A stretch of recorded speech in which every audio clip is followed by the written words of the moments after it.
हमारा देश पत्थरों में मत्था फड़वा रहा है। कैसे इस देश का कल्याण हो अगर गरीबी का मूल कारण है वो हमारा अंधविश्वास और अज्ञानता है, अशिक्षा है। क्योंकि शिक्षा के नेड़े हमें लगने दिया। आज भी हमारा बीए पास बच्चा 5वीं फेल पंडे पुजारी के पैरों में पड़ा है कि मेरे को लड़की, मेरे को नौकरी मिल जाए, छोकरी मिल जाए, ना छोकरी मिले ना नौकरी मिले, क्योंकि तेरी दिमाग पे पत्थर पड़े हुए हैं। मित्रों, आज मैं इतना ही कि विषय बड़ा लंबा है, लेकिन बोलने की हिम्मत लोग राजनीति की वजह से कम करते हैं। राजनीति मेरा पेशा नहीं है, इसलिए खुल के बोलता हूं कि मनुवाद का शिकार ये समाज आज से नहीं है। जब से बाहर से सनातनी सभ्यता इस देश में आई, यहाँ के लोगों को आकर के गुलाम बनाया गया और 4 वर्णीय व्यवस्था में स्थापित करके 3 वर्ण जनरल कैटेगरी में रहे और 4थे वर्ण में बाकी के सब पूरे देश के लोगों को डाल करके जो सेवा इनसे ली गई वही सेवा इनकी जात बन गई है। किसी ने कपड़े धो दिए वो धोबी बन गया, किसी ने सब्जी उगा दी वो माली बन गया,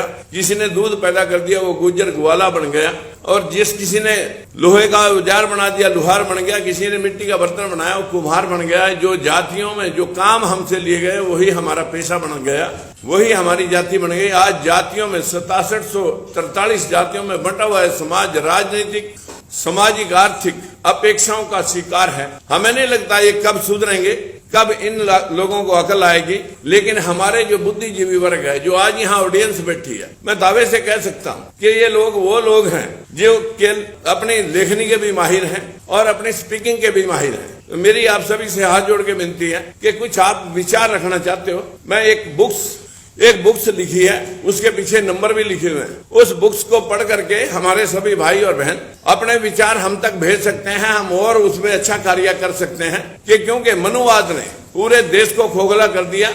ये मनुवाद स्थापित किया गया था बुद्ध फिलॉसफी को खत्म करने के लिए, बुद्ध विचारधारा को डैमेज करने के लिए ये सारा कुछ लिखा गया। जो शास्त्रों में लिखा गया, ढोल गवार शूद्र पशु नारी सकल ताड़ना के अधिकारी, कि ये जो लोग है, जो तबका है, जो कामकाजी समाज है, जो सेवाकार समाज है, ये ढोल हैं, पशु हैं, क्योंकि इनके ऊपर पढ़ने लिखने की पाबंदियां थी।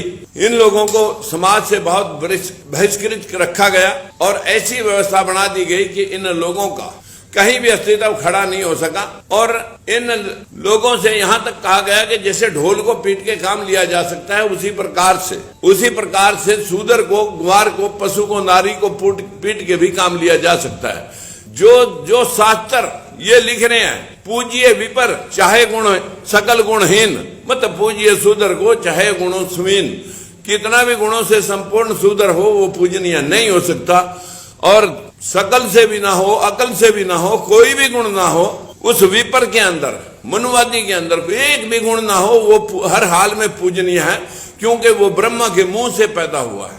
अरे कोई भुजाओं से पैदा हुआ, कोई नाभि से पैदा हुआ, इन शास्त्रों के मुताबिक कोई शूद्र समाज पैरों से पैदा हुआ, ना के गर्भ पैरों में ठहरे, ना बाजुओं में ठहरे, ना नाभि में ठहरे, न मुंह में ठहरे। जैसे बच्चे संसार में पैदा होते हैं वैसे ही संसार का एक नियम है, जाना और आना एक सिस्टम है। लेकिन कुछ लोग कहते हैं हम श्रेष्ठ हैं और ये बाकी के नीच हैं। मैं इन सभी नीच भाइयों से हाथ जोड़ के विनती करना चाहता हूं कि इन नीचों को भी रास्ता दिखाने के लिए वीपी सिंह जैसे लोग आए, ऊपरले समाजों में भी आए। लेकिन मेरी आप सब भाइयों से विनती है कि आपके समाजों में महात्मा ज्योतिबा फूले आए, गौतम बुद्ध आए, अशोक सम्राट, जो आज इस देश के 24 देश बन सकते हैं। इस देश में जो अफगानिस्तान है, इंडोनेशिया, कोरिया, आधा चाइना, आधा रसिया, आपका सिंगापुर, मलेशिया, बैंकॉक, चीन, भूटान, सिक्किम, आपके ये सारे अशोक सम्राट के राज्य के भूभाग थे। लेकिन कलिंगा युद्ध में ज्यादा लोग मर जाने की वजह से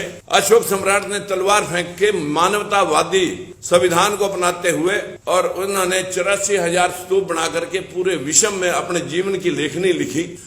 उस लेखनी को, गौतम बुद्ध की लेखनी को आज हमारे तिरंगे झंडे में उसका निशान है।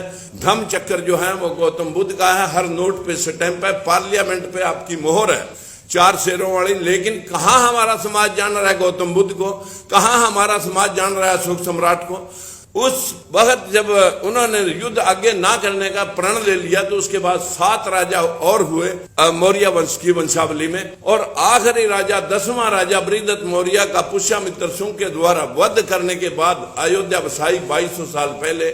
184 ईसा पूर्व। यहाँ बैठ करके सारी कल्पनाएं, सारे शास्त्र उसने यहाँ उनको लिखवाया गया, जिनमें ये बातें लिखी कि ढोल गवार शूद्र पशु नारी के लोग पूछेंगे, पुष्यमित्र सुन, वही कहा, उसी ने कहा कि मैं भगवान राम विष्णु का अवतार हूँ। लोग पूछेंगे कि राम किसके बेटे कहाँ, जबकि शास्त्रों में लिख रखा है कि राजा दशरथ तो नापुंसक थे, वो तो निपुत्रिक थे। तो फिर कैसे हम मान लें इस बात को कि वो कैसे पैदा हुए, कि श्रृंगी ऋषि की खीर खाने से पैदा हो गए। ये श्रृंगी ऋषि कौन था भाई? ये भिंडरक का बेटा था। ये भिंडरक कौन था? जब आप मत्स्य पुराण पढ़ोगे, क्योंकि गरुड़ पुराण, मत्स्य पुराण, आपके भविष्य पुराण, न जाने 18 प्रकार के पुराण, लेकिन सबसे पहले मत्स्य पुराण को जब हम पढ़ेंगे तो उस पुराण में लिखा हुआ है कि भिंडरक ऋषि मछली के पेट से पैदा हुआ। How can be possible? कि ये संभव कैसे है कि मछली अंडे देती है और वो पानी में अंडे देती है? धरती पे अंडा देने आई तो मछली जिंदा कैसे रही? और मछली ने अगर वो अंडा दिया पानी में तो वो भिंडरक ऋषि कैसे पैदा हुआ? लेकिन शास्त्रों ने पैदा कर दिया। और उसके पश्चात क्या हुआ कि उसने बड़ी तपस्या करी, और तपस्या करते हुए वहां पर उसके जंगल में एक सामने हिरनी चल रही थी। हिरनी उसे बड़े सुंदर लगी, उसने उसके साथ सहवास किया तो वो गर्भवती हो गई। और जब वो गर्भवती हो गई तो उसके एक सींग वाला बच्चा पैदा हुआ जो श्रृंगी ऋषि बना। और श्रृंगी ऋषि बनने के पश्चात फिर वो क्या हुआ, फिर उसने रानियों को खीर खिलाई और राम पैदा हो गए। देखिए कब कब राम, कैसे कैसे राम। जीरो का आविष्कार किसने किया? आचार्य भट्ट ने किया। कब किया? 467 ईस्वी में। जब 467 ईस्वी में जीरो का आविष्कार हुआ तो देन हम कह सकते हैं कि 467 ईस्वी से पहले जीरो होनी नहीं चाहिए। तो फिर रावण के 10 सिर कहाँ है, कैसे गिने गए? 100 दुर्योधन के भाई कैसे गिने गए? इट मीन जो है ना, उससे पहले जीरो थी। लोगों ने कहा कि नहीं, ये हमने आविष्कृत की है। और उसके बाद 4 धाम यात्रा किसने बनाई? 788 ईस्वी में शंकराचार्य ने 4 धाम यात्रा बनाई। उस यात्रा के ऊपर अंधे माँ बाप को लेकर के कौन गया? शास्त्रों के मुताबिक मैं कह सकता हूँ कि 4 धाम यात्रा पे गया श्रवण कुमार, अपने अंधे माता पिता को लेकर के गए। अब 4 धाम यात्रा में जब वो अंधे माता पिता को प्यास लगी तो नदी में पानी लेने कौन गया? तो श्रवण गया। उसका तीर किसने मारा? दशरथ ने मारा। इसका मतलब ये है कि दशरथ उस वक्त 788 ईस्वी में भी था, तो दशरथ था तो राम भी था। फिर आ जाती है बात के सारे रामायण तुलसीदास ने लिखी। और तुलसीदास की मृत्यु कब हुई? 1680 ईस्वी में हुई। जब 1680 ईस्वी में तुलसीदास जी मरते हैं तो उससे पहले उसने रामायण लिखी होगी। और उस रामायण में जिसमें ढोल कुमार शूद्र पशुनारियों के प्रसंग लिख रखे, उसी में एक चौपाई और भी लिख रखी कि राजा को कहा गया कि उस वक्त औरंगजेब का राज था। औरंगजेब के बारे में लिखा गया कि बड़ा क्रूर था, 100 जनेऊ और चोटे काट करके वो रोटी खाता था। लेकिन अगर वो इतना क्रूर था तो तुलसीदास ने किसी भी शास्त्र में, न रामचरितमानस में, न रामायण में एक वर्णन नहीं लिखा उसका। जितनी रचनाएं लिखी वो सारे उसी के काल में लिखी। और उसी में उसने एक चौपाई और लिख रखी है कि चित्रकूट के घाट पे भई संतन की भीड़, तुलसीदास चंदन घिसे और तिलक करे रघुवीर। इट मीन राम वहां खड़ा था जो रघुवीर ने उसका तिलक करा।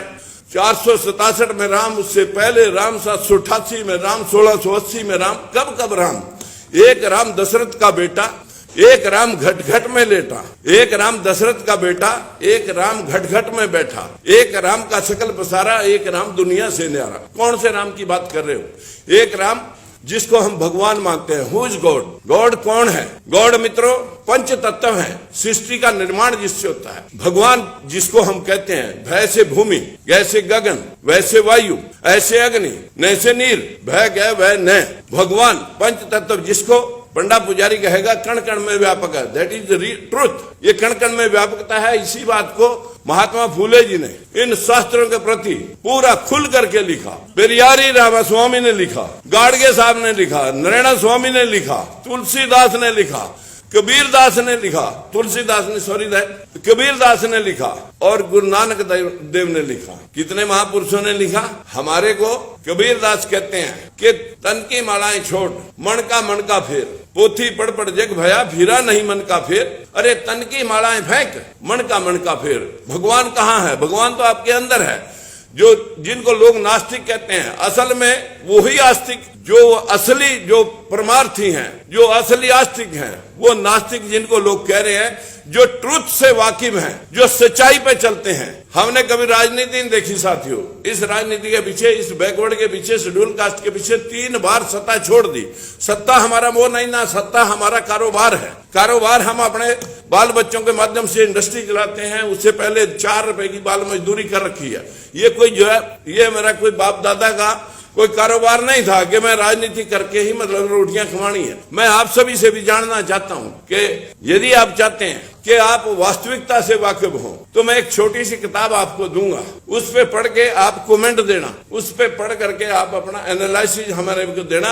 अगर आप बाबा साहब का संविधान, हमारी बहन बेटियां राष्ट्रपति बन सकती हैं, प्रधानमंत्री बन सकती हैं, एसपी डीसी जज बन सकती हैं, लेकिन पूरी नारी जाति के ऊपर मनुवाद का शिकंजा है, ब्राह्मणवाद का शिकंजा है। और ऐसी व्यवस्था 4 करोड़ मंदिर इस देश के अंदर है, जो 4 करोड़ मंदिरों में लगभग 15 लाख करोड़ रुपये रोजाना सुबह 10 बजे से रात के 11 बजे तक, सुबह 4 बजे से अर्पया जाता है। हमारे लोग अगर सरस्वती पूजने से ज्ञान मिलता, लक्ष्मी पूजने से धन मिलता, तो मैं दावे से कह सकता हूं सारा धन और ज्ञान इन बैकवर्डों के पास, शूद्रों के पास होना चाहिए था।